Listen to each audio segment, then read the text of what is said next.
that, oh, I do whatever I want to do. You know, it is my life, I'm living it, and I will do what I think is the right thing for my life at a certain point.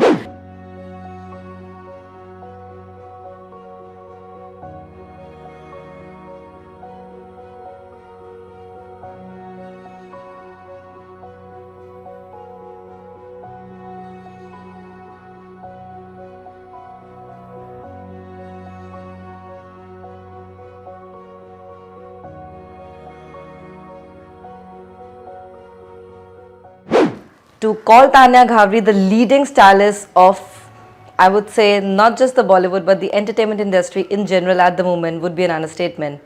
But I think if I have to celebrate Women's Day this year and call out an extraordinary, who better than Tanya, who can actually give Peeping Moon the entire download, how exactly a look is made and all the looks you people are actually loving in and out and taking screenshots and maybe trying to replicate, how she makes them work. Let's ask Tanya herself. Hi, Tanya. Hi. Tanya, I know it might sound sexist to some, but in all due respect, when I say this, to be the leading stylist and that a leading female stylist in India, I don't think there is a single celebrity.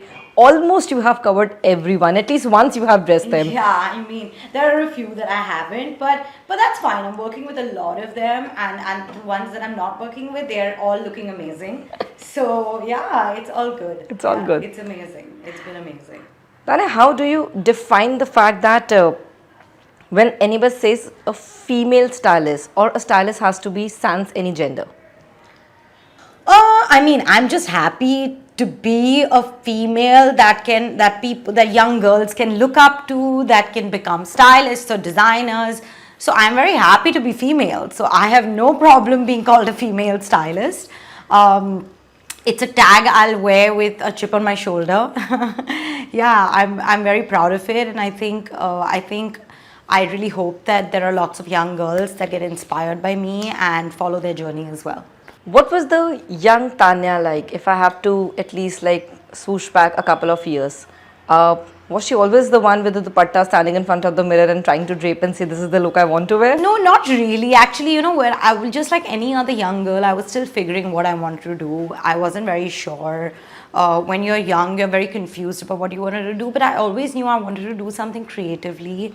You know, I was always interested in art and design and creativity, and right from school to when I went to college to when I went to Parsons School of Design in New York, and that inspired me to work in fashion.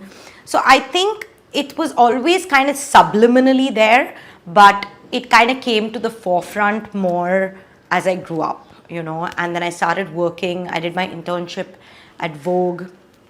You know, so I think slowly when I started working with designers and stylists, I started realizing that I think I have a strong passion for, you know, the fashion world basically. Tanya, putting together a look back then when you must have started, or styling as per we say, was not something which was most commonly spoken about. Because I remember when we were speaking to Manish Malhotra, he told us that when he forayed into the industry, at that time, him coming and doing the glam look was a big deal, and kafi time tak it was more than enough. When do you think were the stylists, they actually started penetrating, or when you realized that, you know, this can be a profession? Because telling your parents you want to dress somebody out there, like, I mean, I'm still kind of sometimes explaining to my dad what I still do, because stylists, of course, now today everybody knows what stylists do. But for a long time, I mean, to talk about Manish, I think all his work has been so inspirational for Bollywood, everything that he's done. I don't think anyone styles or designs for an Indian actress the way he does in front of this, on the silver screen, you know. I think right from Sridevi to Madhuri to, you know, today Alia or any of the young girls or Aishwarya, Deepika, like he has made all of them look like so glamorous that we were all inspired, you know, by his work. So I feel like, yes, that was a huge influence when I was growing up. I used to love to watch Chandani and Lamhe, and Sridevi was like the dream girl for me. So I remember when I worked with her the first time, I was so jittery because I was like, oh my God, I have grown up watching her. And today I work so much with Janvi. They're like my babies, and it's just such an amazing feeling. Or for that matter, Karina, I was like a young girl when I was watching Jab We Met, and I was like, oh my God, I have to work with Bebo one day. So I just feel that, of course, the creativity bug had bit me very, very early on. But yeah, today, like when I started off, I was in my like teens to early 20s, and styling, I think the only stylist that was very big at that time was Anita Shroff, Exactly. Anita was the first mover, you know what I mean? the first lady She of was the fashion. first lady of fashion in India, and she was the one who everyone was looking up to. She was doing all this incredible work for costume and film and otherwise, and like she was kind of putting looks together, and you're like, wow, okay, people can look like that. Exactly. So I remember she was somebody that I did an internship with at Vogue, and she was like the fashion director at that time, so I got to learn a lot from her as well, just looking at her work and stuff like that. So I think over the years there have been a lot of people. Then I worked with Purnia Qureshi, Yeah. on a movie called Aisha, and of course I was working with Purnia. Has an incredible sense of I fashion. somehow feel that Purnia should also be one of the people who should be actively doing this. Yeah, Her she's taste- amazing. I always tell her that she has incredible taste.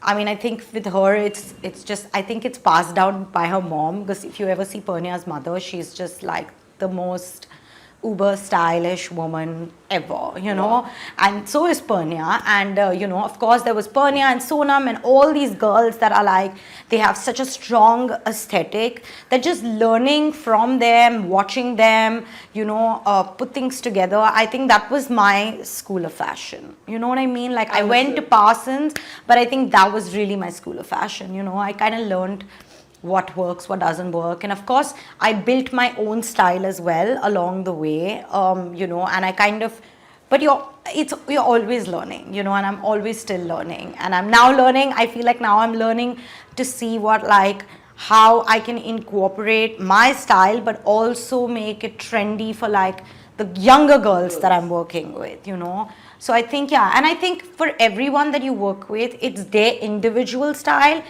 kind of collaborated with yours, so you have to collaborate, even today, with everyone that I work with. Yeah. You recall your first styling gig, Tanya, like the first look you actually single-handedly put together? Wow, God, I think I've done so much work right now that putting together the first one, I think it may have been Sonam.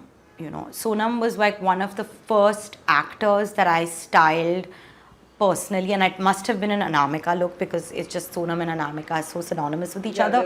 So when I started styling Sonam personally, it was, I think, one of the first Anamika looks that I did with her. I mean, she had worn Anamika a lot of times, but I styled her in Anamika. And that was, I think I was doing a lot of personal work with Sonam, and yeah, and I mean, even today when I look at my work with Sonam, it just never, it feels, there's something very timeless about her, and it never feels dated, like I can look at my work, sometimes I look at my work with like different actors that I've styled over the years, and I'm like, oh God, what did I do? You know what I mean? Yeah. But I think with Sonam or with Bebo and with Frida Pinto, like these girls are like just so timeless that the way they carry themselves off, they're way ahead of their time. Tanya, there's a funny observation. If we see the industry closely, we have some like key leading designers who also happen to be men. Yeah. But when you look at, of course, women are doing phenomenally well. I'm not taking that away. But the question here stands it, when we look at the stylists, it's women all the way. Trust me, it's I don't difficult agree to... 100%. There are women. There's Anita, there's me, there's Shalina. I mean, there are a lot of women. But I feel the men are also kind of coming in the forefront. Now, yeah. Yeah, I mean, I think it's awesome. This band of women that are doing so well, but I think there is a balance of both. And now I think, I mean, with Mohit and Rahul Vijay, like, I mean, Van Glorious, like, they all doing like incredible work. And I think it's I think there's a lot of camaraderie with stylists also today. We're all helping each other, we're inspiring each other, we're motivating each other. When we meet each other, there's a very good relationship between all stylists. Like, it's like very healthy competition, but it's never vicious in any way. Yeah. What I meant to ask also in this one was, when a female stylist styles a male actor, how has the equation been there, like for you? You know, the thing is, I haven't really worked so much with male actors. I think I'm a girl's girl. You know what I mean? I love like styling women. I think women are gorgeous. I think like I enjoy women's clothing, you know, couture or ready to wear or whatever it is. Like, I enjoy working with women. You know what I mean? Like, I think I'm just a girl's girl. And after over the years, I can remember my mom kept telling me that, like, why don't you work with men? You're a stylist. You should be working. And honestly, like, I'm not completely close to the idea of it. It's just that I'm working with so many women and enjoying myself. It's like a little girl's party. You know what I mean? So when work is a party, then it's always fun. Yeah. So I think that's how it's been, and I enjoy it. I love it. And yeah, I'll probably style men as well, you know, the day that I feel like, okay, you know, it could be a challenge. It could be a challenge. It could be fun. And someone that I vibe with, you know, that I have them on the same page with. Oh, wow. Okay. Aditya Roy Kapoor. I mean, flavor of the season right now. You know, there's this meme going around, make Aditya wear nothing and he still looks good. Well, he's kind of putting it out on Instagram as well. Yeah. You can't blame anyone. Yeah, I mean, yeah, I would love to style him. Tanya, tell me something. However cliche it may sound, but was there ever a time just being a woman when you were in a career of this sorts? Because fashion industry is also cutthroat deep down, no matter what, like any other industry. It's a competitive business. Did it play against you also, being a woman at some point of time, be it in any situation, for as simple as going to a darzi and getting your outfit back in time and facing those small, you know, casual remarks which we normally dismiss? Honestly, I have never really gone through that with tailors or on set. Maybe once in a while, like there have been times where I have worked on movies and stuff, and like maybe a producer or something is like not wanting to talk to me directly, you know, maybe wanting to talk to like my management, or like sometimes I'm standing there. All that has happened. But I think over the years you learn how to deal with these kind of situations. I don't get unnerved by anybody. Nobody unnerves me. Nobody makes me nervous. Whether it's an actor, whether it's a manager, I think you have to have the self-confidence to carry yourself off and to speak your mind, have your own opinions, and exactly. I don't think anyone can unnerve you. So I don't think I've really had any bad experiences as such, really.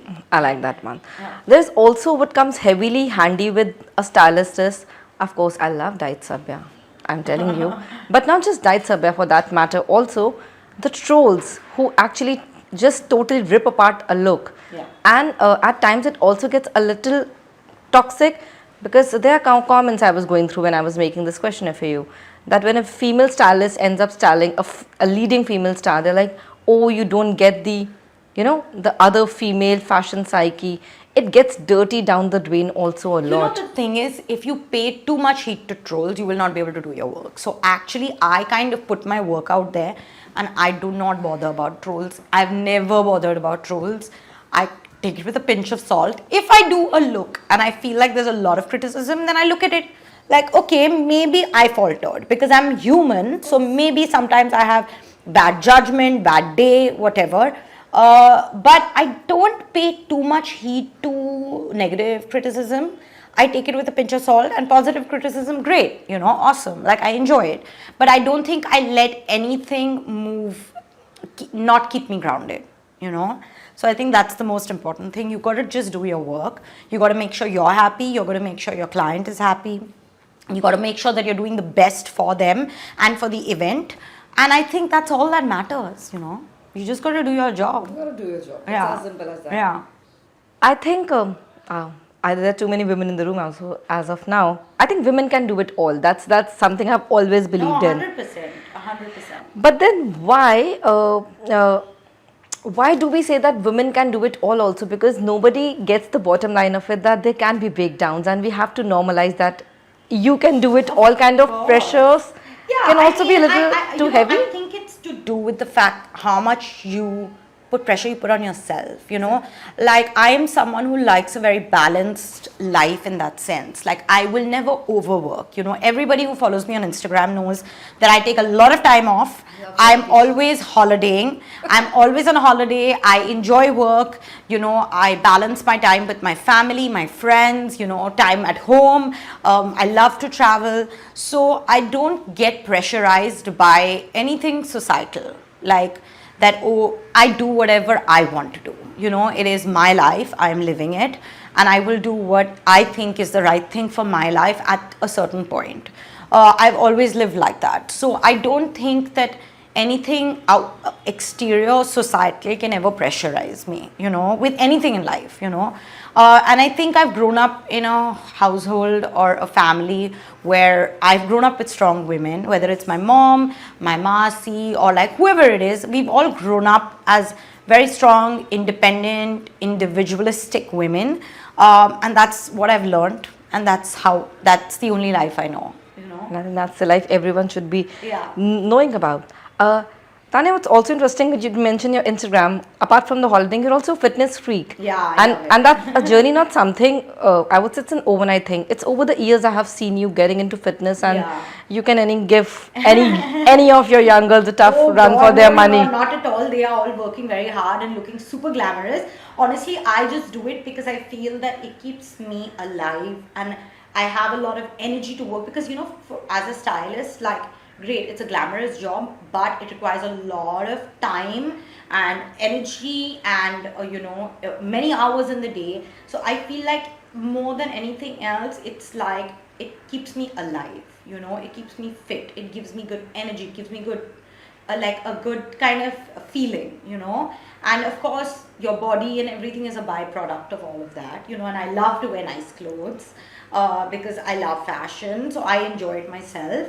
So I think these are all the reasons why. And I think everyone likes to look good, all women like to look good. When I go for master classes and stuff, everyone wants to look glamorous, and that's why I think maybe they look at like young actresses, all actresses getting styled and stuff, and they're like, wow, I want to wear that, or I want to look like that. I think it's because innately women do want to look and feel good, So I think keeping yourself fit is a part of that. The extension to this question stands, the beauty and the weight standards has always been a parameter when we come to discuss fashion. No matter what, no matter however beautifully any female star is dressed, or any actress or any artist, we end up somewhere actually judging them also on the fact that, oh my god, she's overweight and why she's wearing this. And how you as a stylist make sure that your client, who's very happy in whatever shape they are, everyone is supposed to be in the shape they love. I have seen a lot of the actors that I work with gone through many various sizes. The most important thing for a stylist is to style them for their body, for the event, and to make sure they look the best version of themselves at that point in their life. You know what I mean? So I don't think we have to get inclusive about, for whatever it is that I would say, okay, fine. The only thing that I would say, that the reason I support fitness is because it's good for your health, right? So, it's good to work out, it's good to feel good, but then in whatever size that you are, as far as you are keeping yourself in check, you're keeping yourself healthy, you're doing whatever you can for your fitness, it's all good. You can be whatever size, and if you hire a stylist, she has to make you the best version of yourself at that point. So I think it's very unfair to basically tell people that they have to be a certain size, or this image of like, oh my god, like everyone has to look like clones of each other, because you have to be individualistic and enjoy that, have your own style, have your own aesthetic. I think that's very important. I remember when Aishwarya was at Cannes and she just delivered, oh my god, that was brutal what she had to go I through. know. And even for that matter, Vidya Balan for the longest time, I think know. every now and then she steps I out. think it's very tough for actors, very, very tough, and easier said than done for us because we are not in front of the camera. But I think it's very tough for actors to go through that kind of backlash. But all I can say is that I think it's very important to know where to shut all this off, and not take everything that comes your way seriously, because there's a lot of people behind closed doors and behind those phone, text and trolls. Exactly, faceless people, and they shouldn't matter.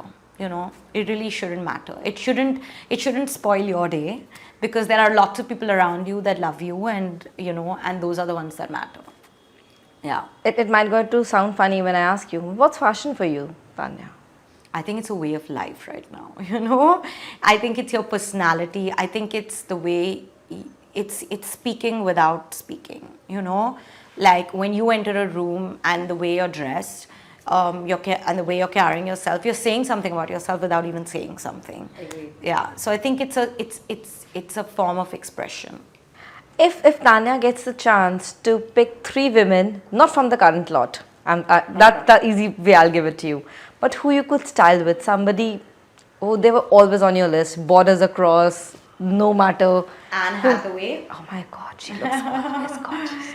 And you always share her looks. I know you love adore Anne. her. I love her style. Erin Walsh, who's her stylist, is incredible. They do great work together. So I think Anne Hathaway for sure. Zendaya right now, she's amazing. She's also being styled amazingly by a stylist that I absolutely adore, Luxury Law. Yeah, he's amazing. And I think in India, Deepika Padukone, someone I've not worked with. Yeah, but I mean, of course, my friend works with her and it's awesome. But if I was given a list, then yeah, Deepika would definitely be on that list for sure. And tell me, if you have to pick up 3 eternal icons, like, maybe somebody who's not around us. I know your love for Devi with all due regard. But anyone else, any of those 3 beauties going back in the time, maybe in our cinema, somebody would love to bring up. In our cinema, like Bollywood, you mean? Or even Hollywood, yeah, for that matter. Wahida Rahman. Oh my God, I would love to style Wahida Rahman. She would be amazing, because she's just such an eternal beauty, and she was just so graceful, and like the way she looked in movies, and she was just like an ultimate beauty. Rekha, who I share a birthday with, by the way, so definitely Rekha. And I remember my mom, when I was growing up, my mom was like obsessed with Rekha. So I think I grew up like feeling like, oh my God, she is like the most beautiful woman. You know what I mean? So I think definitely Rekha. And I'm trying to think, like, because there are so many. Madhubala. Yeah. Tanya, when you style women like Bebo, example, I think that's the first name which comes to my mind, who is unfiltered, strongly opinionated, and she knows her style, I think, more or less. Yeah. She's is very much there, like her Yeah. cold lines, her denims, her tees, her sneakers. There are days, and then there are days with thigh-high slit gowns and like Yeah, starting with almost a 9-month belly, and people are like, oh my God, you look Yeah, like a diva. for sure.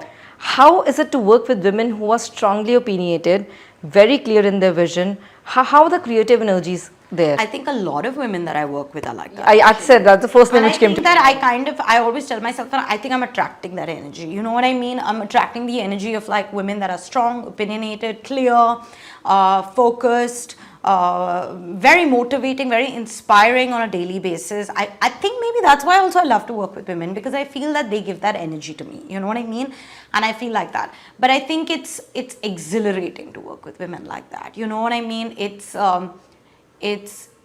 kind of infectious, because it makes you feel like it's always nice to work with people that are very clear on what path they are on. But does it also create a tussle with your vision board? Because No, I think, like I said, that it's a collaborative process. There'll always be slight up and downs, like when I work with Bebo, for example. I think Bebo and me now have come to a point where we are on the same page about a lot of things, because we know each other so well, and I get her what she's saying, and she's very trusting of the people that she works with. So if I tell her that no, I think you should go with this one, she'll like blindly go with it, But yeah, I think having that conflicting, creative energies also are good.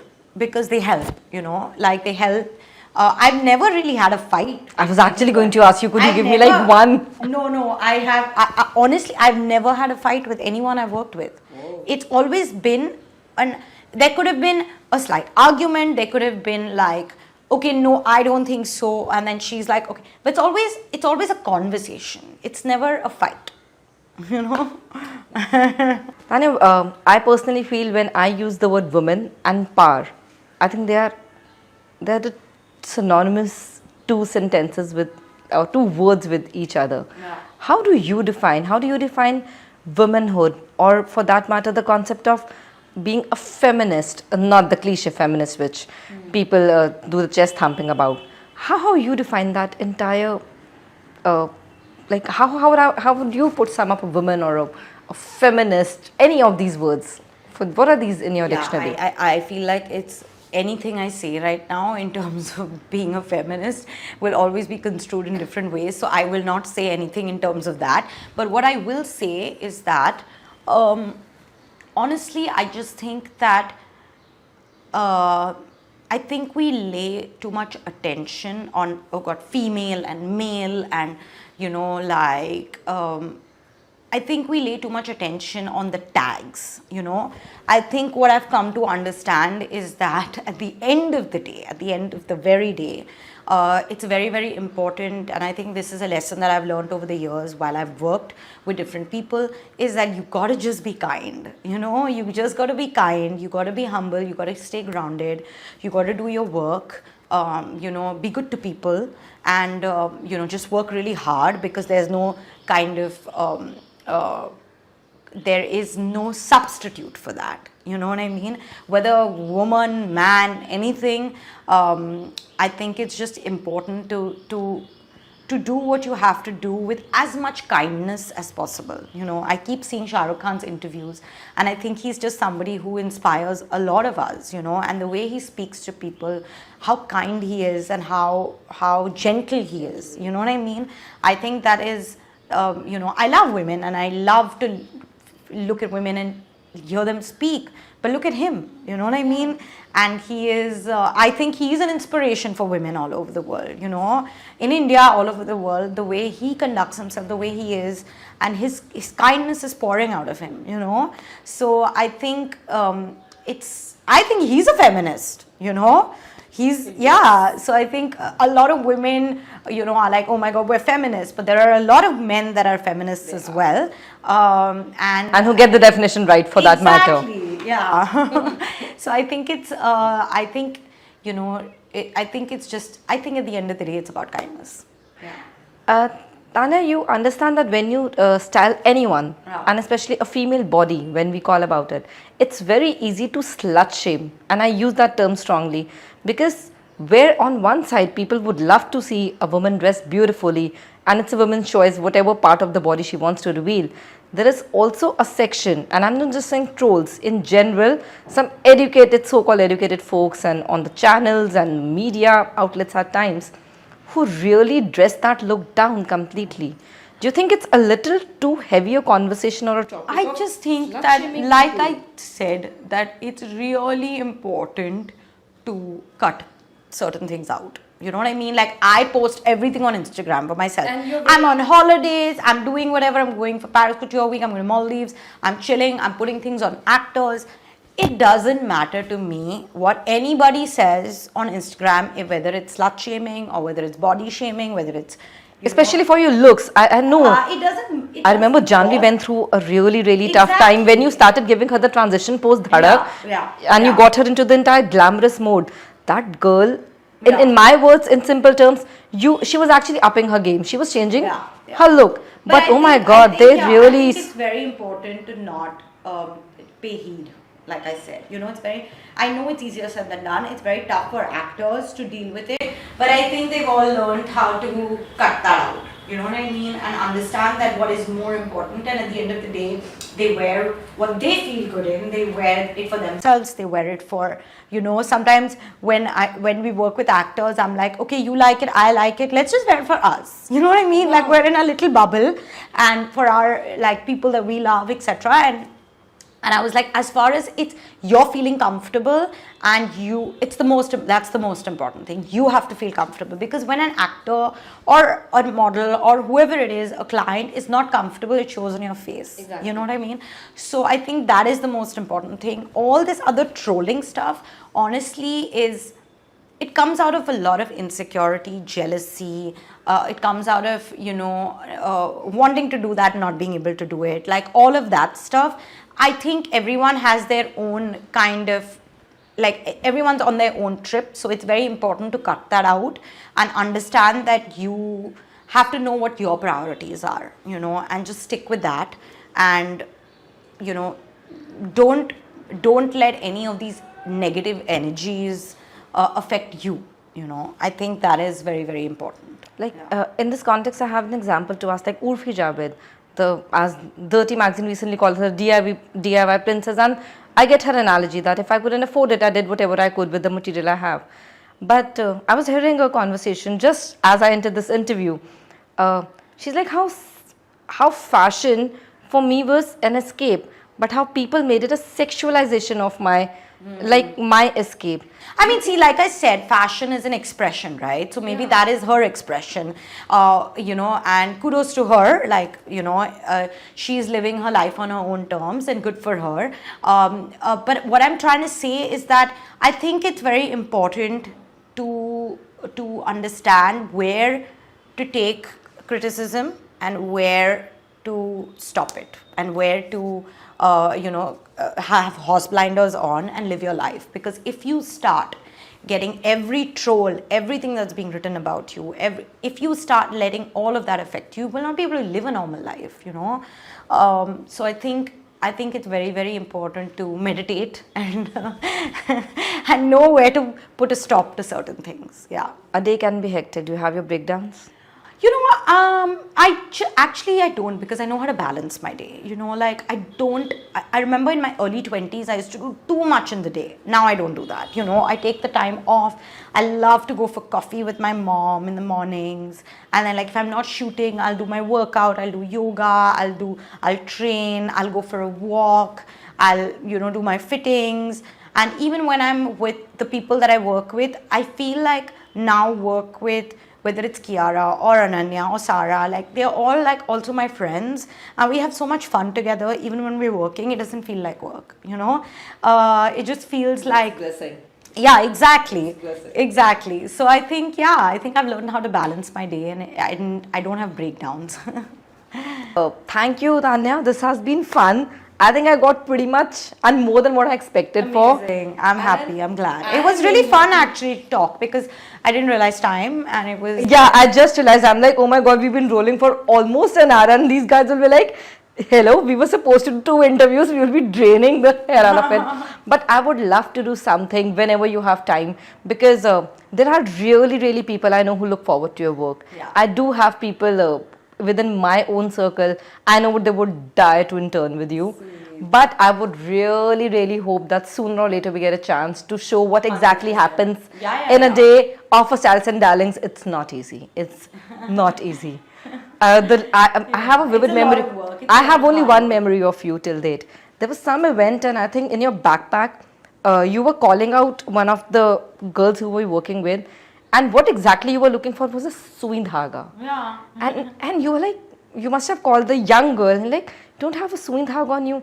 And she had a blank face and you just flipped it out and you just stitched the rest. And I'm like, excuse me, you fixed it then and there. Yeah, I mean, that's the And you were job telling her style. very calmly, listen, sui dhaga is very important. You really need to have your thread and needle with you always. And I'm like, okay, that's a tip I'll take. Yeah. But do we really need to? 100%. I mean, at least for a stylist, you know what I mean? For a stylist and for an intern or whatever, it's very important, because any kind of wardrobe malfunction happens, you have to be able to fix it right then, and I think that's something that I always train my girls to do. Like, you got to fix problems. Don't get like stressed out or hyper or whatever. If there's a problem, fix it. You need a solution. There's no point getting stressed out about it. It's not going to help anyone. It's not going to help the actor. And usually if you get stressed out, they get stressed out. Of course they do, because they rely on you completely.